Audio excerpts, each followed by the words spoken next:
শুদ্ধতার স্বর্ণ মন্দির কালিকা জুয়েলার্স আগরতলা। আগরতলায় চলছে 50% অফ 50% অফ। কি ব্যাপার, কিসের 50% অফ? হ্যাঁ মাই ডিয়ার ওয়াইফ, আগরতলাতে এখন 50% অফ এ পাওয়া যাচ্ছে multipurpose hard water stain remover. এখন আমাদের bathroom tiles, glass doors, water taps, kitchen sink, shower heads, toilets সব ক্লিন করা হবে আরো বেশি সাশ্রয়ী। এখন 5 লিটারের দাম 1277 টাকা, এখন 50% অফ 640 টাকা এবং হোম ডেলিভারিও একদম ফ্রি। আপনারা অর্ডারের জন্য কল করুন স্ক্রিনে দেওয়া নম্বরে। আর ঠিকানা আইতরমা মল, আগরতলা।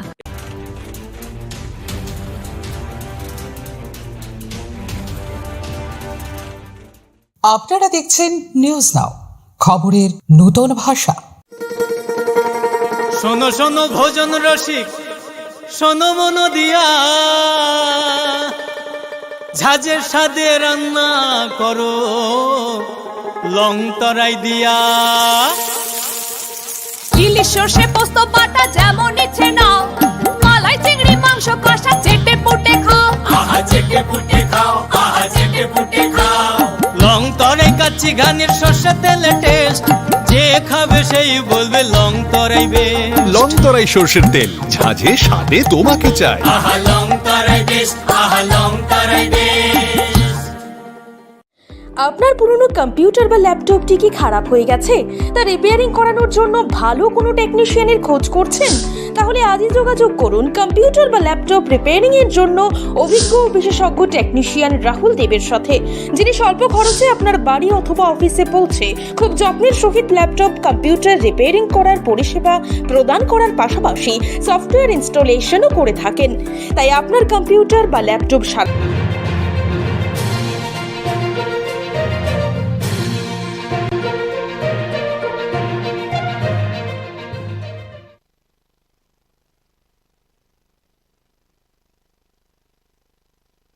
चुनाव के बाद हुए हिंसा के बीच त्रिपुरा के अलग अलग हिस्सों से हजारों बीजेपी कार्यकर्ता और समर्थकों ने सुरक्षित जगहों पर पनाह ली है। इसी बीच राज्य के बीजेपी नेतृत्व ने भगत सिंह यूथ हॉस्टल में पार्टी कार्यकर्ताओं और समर्थकों से मुलाकात की।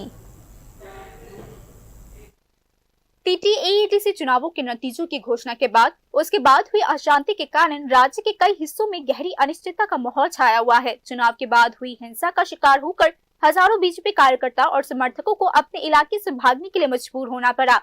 पनाह लेने वाले लोगों का कहना है कि 3 दिन बीत जाने के बाद भी हालत में अभी तक कोई सुधार नहीं हुआ है।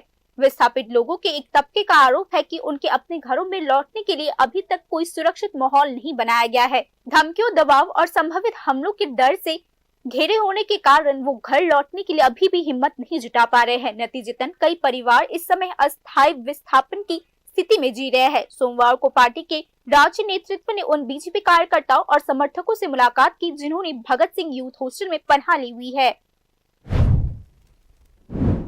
সন্ত্রাসের ফলে কয়টা শেল্টার ক্যাম্প হলো এবং কতজন আশ্রিত রয়েছে সারা রাজ্যে?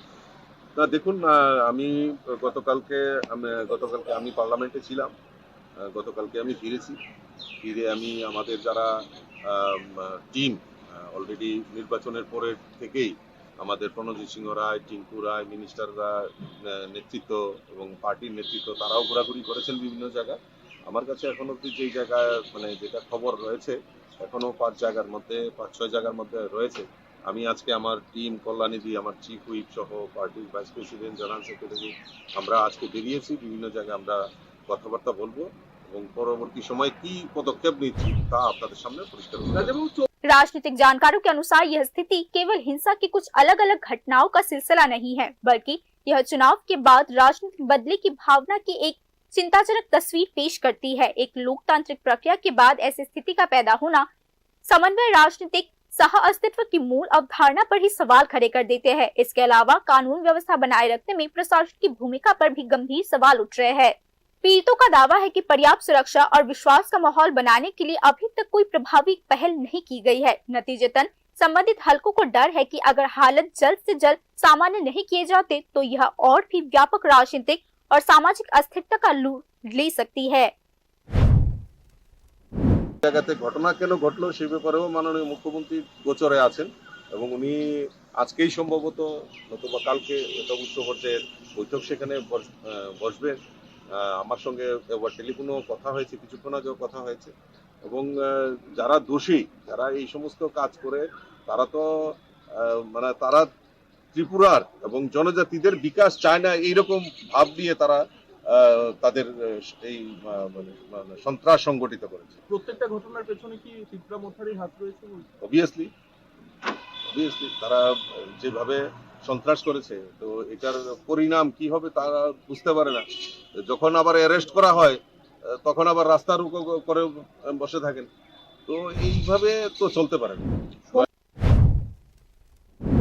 कुल मिलाकर टीटीएडीसी चुनावी नतीजों के बाद हुई ये स्थिति त्रिपुरा की राजनीतिक स्थिरता के लिए एक बड़ी चुनौती बनकर सामने आई है। अब सभी की नजरें उन कदमों पर टिकी हुई है जो प्रशासन उठाएगी और उस जिम्मेदार भूमिका पर है जो राजनीतिक दल निभाएंगे। और ठीक यही कारक यह तय करेगा कि राज्य कितनी जल्दी से राजनीतिक गतिरोध से उभर पाता है। Bureau report, news now.